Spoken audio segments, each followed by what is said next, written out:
Hello all, this video is about making a sheath for a BK2, Becker BK2 knife. In my last video I made a new set of handles for that knife as such, and I've gotten several requests asking for me to make a sheath for that like I did on another knife that I had made. So this video is going to be about that. And I thought I would start that off by talking about a few things in terms of leatherworking. First of all, I'd like to say that I am not an expert leatherworker by any stretch of the imagination. I've made a few sheaths, and a lot of that has been trial and error. So this is just the way that I've been making them.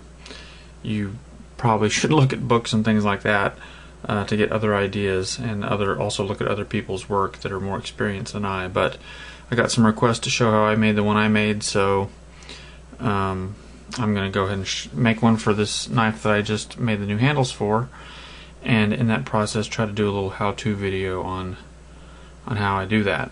So first of all, I thought I would go through some of the tools that I use and supplies for doing this. Nothing too terribly fancy, but you will need a few things. You will need a leather punch. So this is a, I don't know, $20 one maybe, fairly inexpensive as these things go, but it does the job fairly well and has multiple sizes. They make better ones that have interchangeable bits and such, but this is just a starter leather punch, and that works fairly well.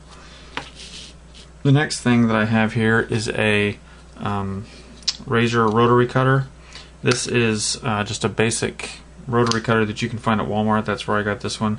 You don't absolutely have to have this, but it does make it very nice for cutting straight edges on the leather. And you obviously need a cutting service, something like Butcher Block or the cutting mats that they sell for this kind of cutter at Walmart. It's just a plastic mat that you can use to cut that on. Another thing for other cutting is I just got this little cheap placeable blade or cut-off blade razor knife, and that comes in handy too. The first one I made almost exclusively just a straight razor, and you can do that. Obviously it's more dangerous, and you eat up your fingers a little bit by pressing on that all for the whole project, but it can work. Also, when you use a razor knife, obviously you have to be very careful and not cut yourself. It's kind of dangerous. Another thing for the stitching is I just got a big beefy needle at Walmart that I use for that. The material that I use for the cord for stitching is I have this big thing of nylon wax impregnated cord. They sell stuff specifically for leatherworking, but I already had this, so I use this. But you can get artificial sinew at a leatherworking store. The leatherworking store that I go to that's local here is it's a national chain, but as Tandy Leatherworks, they have pretty much everything that I use that I need specifically for leatherworking. These three items right here will come in little kits that you buy for rivets and snaps. So you'll probably want to get a starter kit for those, and they'll come with these little anvils and punches and things that you need. This thing right here is just a tackle box thing that I bought at Walmart, but I use it to store snaps and rivets and those kinds of things, different kinds of rivets and snaps that you might want to use. I have one for each color, like stainless or whatever, nickel plated, black, and then brass colored.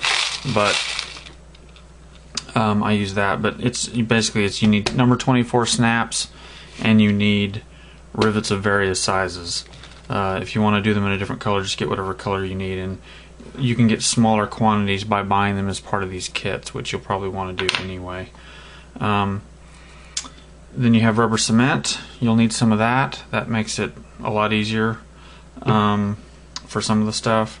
And then another consumable for each sheath is I like to use these, I can't remember what they call them. Let's see what it says on here. Button stud. So you use this you make a little piece of leather and you push it over this to make the clasp. I'll show you this. This is the first sheath I ever made. You can see it better on here, where you have that little thing where you clasp it. That's nice as opposed to a snap, because that's silent, obviously, whereas those make a little bit of noise. But that's it as far as the materials. Well, other than the leather, obviously, itself. But these are the tools that you'll need, and some of the consumables. As far as the leather goes, you can basically get leather two different ways in terms of for this kind of project. You can get untanned, well, you can get leather that hasn't been stained and all that kind of stuff, just regular leather. I would suggest getting something fairly heavy like number 8. It will look like this, just a big chunk of leather. I mean, this is a quarter hide, I think, so it's quite a bit. It's fairly thick, and that's what I am going to be using for this project. If you have it available to you, if you have a local store and they have the scraps for it, I would suggest not going with what I just showed you, and instead going with some Latigo, which is basically the same stuff, but it's been stained and sealed and everything already. It's easier to work with. You don't have to do the staining part, which is a bit of a pain and a little questionable in terms of the quality that's going to come out if you haven't done it before, or even if you have done it before. If you can get some Latigo scrap that's big enough for the sheath that you're wanting to make, I would definitely suggest doing that. If I could have found a piece big enough, and I went again today to try to find one, and I couldn't find any, and so I'm going to wind up having to do it out of the normal stuff. But if you can get a piece of Latigo big enough, I would definitely suggest that you do that, especially if this is the first sheath you're making. The staining process can be a bit of a bugger, and there's different ways to do it, none of which I've been terribly happy with. The Latigo just looks better and it's easier, so if you can do that, I would suggest it. But I'm not going to do that here because I can't find any that I like. So that's it for the materials, I think. Well, I had a bit of a mishap with my camera and wound up not being able to record, or not recording, some of the steps that I had intended to show you. But let me show you basically what I did. I just won't actually cut the leather. When you take your piece of leather that you're going to work on, you find a nice straight edge that you want to work off of, and you put your knife down. In this case I've got the handles off of it, but you put your knife down approximately how far you want to have it in the sheath. And so I did that, and then what you do is you mark it. You mark all the way around the knife where that sheath's gonna sit. So you'll have a line all the way around it. And then what you do is you take a ruler and you mark a 1/2 inch around.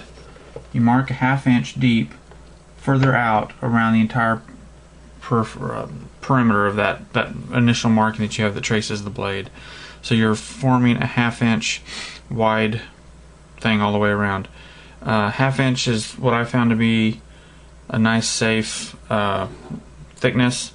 It gives you a little bit of room for slop if you accidentally cut a little bit too deep on one of your cuttings, and it gives you enough room to do your stitching and all that kind of stuff without risking messing that up.